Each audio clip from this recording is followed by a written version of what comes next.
Hello friends नमस्कार এই ভিডিওটো লৈ আইছো স্পেশালি আমাৰ অসম নিযুক্তিৰ ওপৰত স্পেশালি যে আসাম ডাইৰেক্ট ৰিক্ৰুটমেন্ট হ'ব আৰু আমাৰ মেডিকেল ডিপাৰ্টমেন্টৰ যি এক্সাম 19 জুনত হ'ব তাৰ কাৰণে যি সকলে গ্ৰুপ ডি বা গ্ৰুপ 3 তে এপ্লাই কৰিছে তেওঁলোকে এই ভিডিওটো ভালদৰে চাই যেন কাৰণ সাধাৰণ জ্ঞানৰ ওপৰত আমাৰ প্ৰায় 35% মাৰ্কস থাকে এই 35% মাৰ্কস পাবলৈ হলে আপোনাৰ সাধাৰণ জ্ঞানৰ ওপৰত কমপ্লিট নলেজ লাগিব তেনেহলে ভিডিওটো আৰম্ভ কৰো প্ৰথম কোৱেশ্চনটো দিছে চাব ইয়াতে যে এছিয়া মহাদেশৰ প্ৰথমটো তেল শোধনাগাৰ কিমান চনত স্থাপন কৰা হৈছিল এতে অকল চনটো বিচাৰিছে মই ঠাইখনৰো নাম কৈ দিম তেনেহলে ইয়াৰে আমাৰ আনসাৰ হ'ব 1901 চনত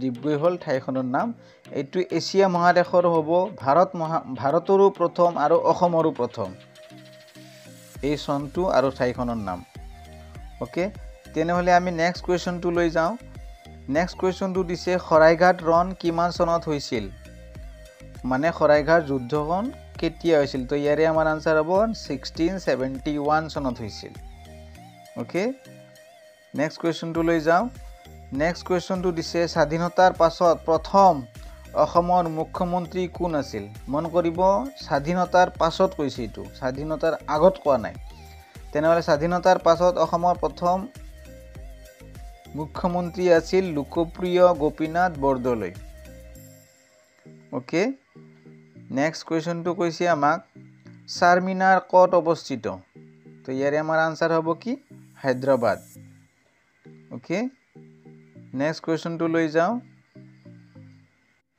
আমাৰ নেক্সট কোৱেশ্চনটো কৈছে প্ৰথম অসমীয়া চলচ্চিত্ৰ অভিনেত্ৰী কোন আছিল তো ইয়াৰে আমাৰ আনসাৰ হ'ব উত্তৰ আইদেউ সন্দিকৈ ওকে নেক্সট কৈছে কি প্ৰশ্নটো অসমৰ কোন ঠাইখনত মৰাপাটৰ কল আছে তো ইয়াৰে আনসাৰ হ'ব শিলঘাট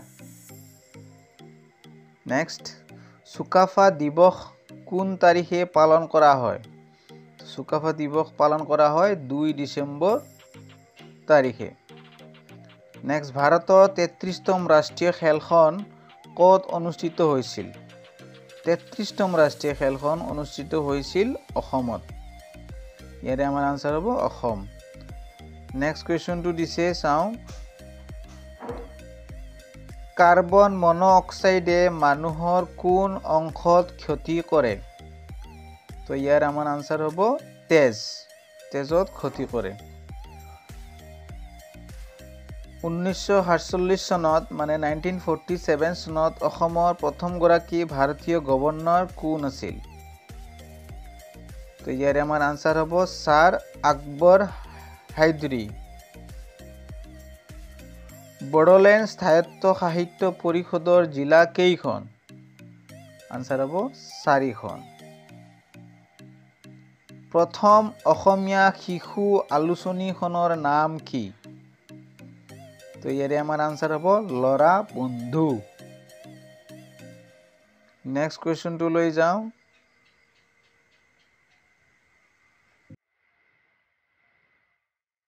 নেক্সট কোৱেশ্চনটো আহিল আমাৰ নেইল আৰ্মষ্ট্ৰঙে কেতিয়া চন্দ্ৰলৈ গৈছিল মন কৰিছে কোৱেশ্চনটো যে নেইল আৰ্মষ্ট্ৰং প্ৰথম চন্দ্ৰলৈ যোৱা ব্যক্তি আছিল আৰু তেওঁ গৈছিল 1969 চনত নেক্সট কুচ হাজো ৰাজ্যৰ প্ৰতিষ্ঠাপক কোন আছিল তো ইয়াৰে আমাৰ আনসাৰ হ'ব ৰঘুদেৱ আহোম ৰাজবংশৰ শেষৰ জন ৰজা কোন আছিল তো আহোম ৰাজবংশৰ শেষৰ জন ৰজা আছিল আমাৰ পুৰন্দৰ সিংহ প্ৰথম অসমীয়া ফিফা ৰেফাৰী কোন আছিল তো ইয়াৰে আমাৰ আনসাৰ হ'ব Babul Burmese okay Babul Burmese আছিল আমাৰ প্ৰথম ফিফা ৰেফাৰী ওকে নেক্সট কোৱেশ্চনটো লৈ যাও আমি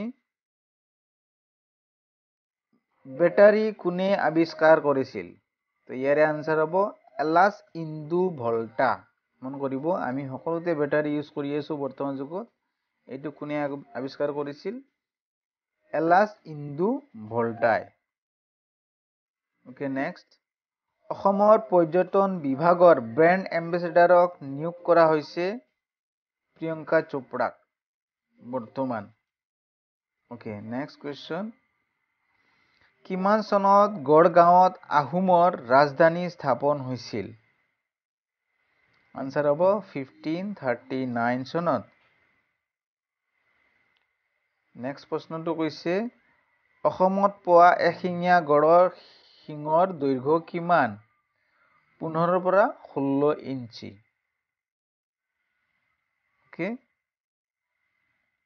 নেক্সট পেজলৈ যাওঁ। নেক্সট পেজত আহিছে আমাৰ কুৱেশ্যন যে প্ৰথম আহোম ৰাজ্যৰ ৰাজধানী কি আছিল? প্ৰথম আহোম ৰাজ্যৰ ৰাজধানী আছিল চৰাইদেউ। ওকে, তাৰপিছৰ প্ৰশ্ন গ'লো যে অসমৰ কোনখন জিলা চাহ বাগিচা নাই?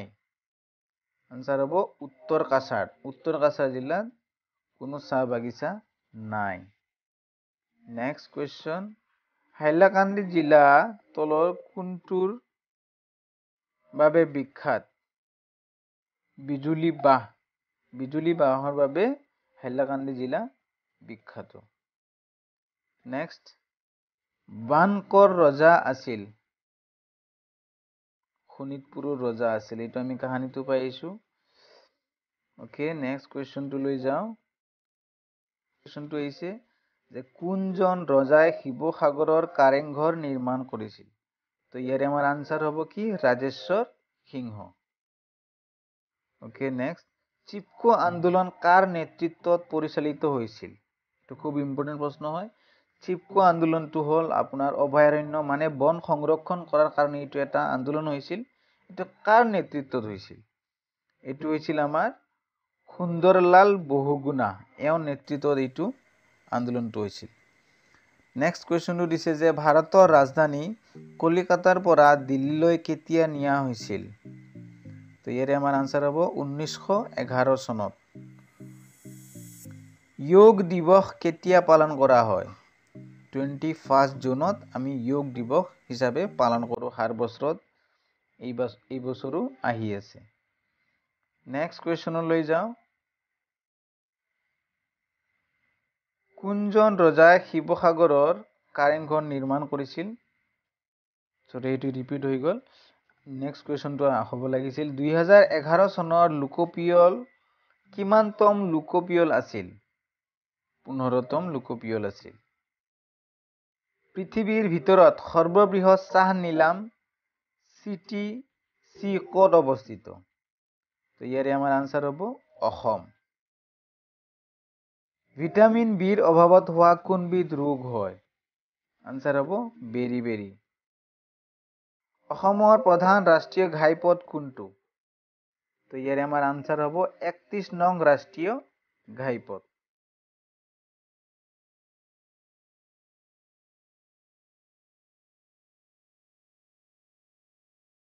যে মহাত্মা গান্ধী কিমান চনত অসমলৈ আহিছিল?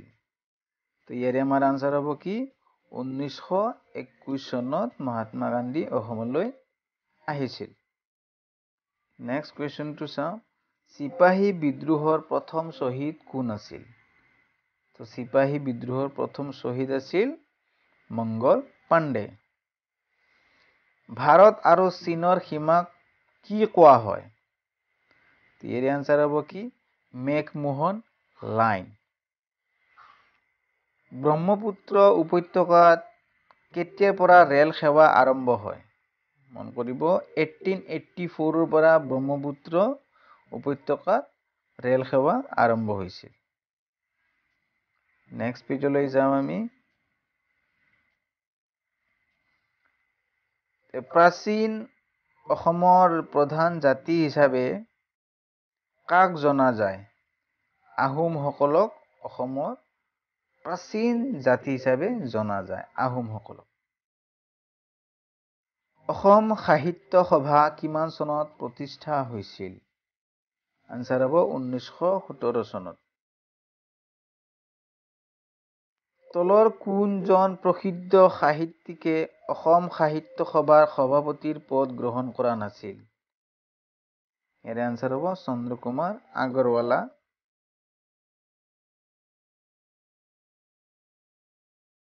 নেক্সট কোয়েশ্চনটো দিছে চাব, ও মোৰ আপোনাৰ দেশ গীতটোৰ ৰচক কোন? তো ইয়াৰে আমাৰ आंसर হবো কি লক্ষ্মীনাথ বেজবৰুৱা। সৰ্বভাৰতীয় সেৱা পৰ্যায়ৰ নিয়োগ কাৰ দ্বাৰা কৰা হয়? आंसर হবো ৰাষ্ট্ৰপতিৰ দ্বাৰা। অসমত কি নদীৰ দেশ বুলি কোৱা হয়? তো आंसर হবো ৰঙা নদীৰ। জয়মতী সিনেমাখন কোনে বনাইছিল? आंसर হবো জ্যোতিপ্ৰসাদ আগৰৱালা। তো এইখিনি আছিল মোৰ এই ভিডিঅ'ত যিখিনি লৈ আহিছিলোঁ। নেক্সট আৰু ভিডিঅ' লৈ আহিম। তো ভাল পালে লাইক কৰিব, কমেণ্ট কৰিব আৰু ভিডিঅ'টো যিমান পাৰে শ্বেয়াৰ কৰি দিব। Okay, thank U.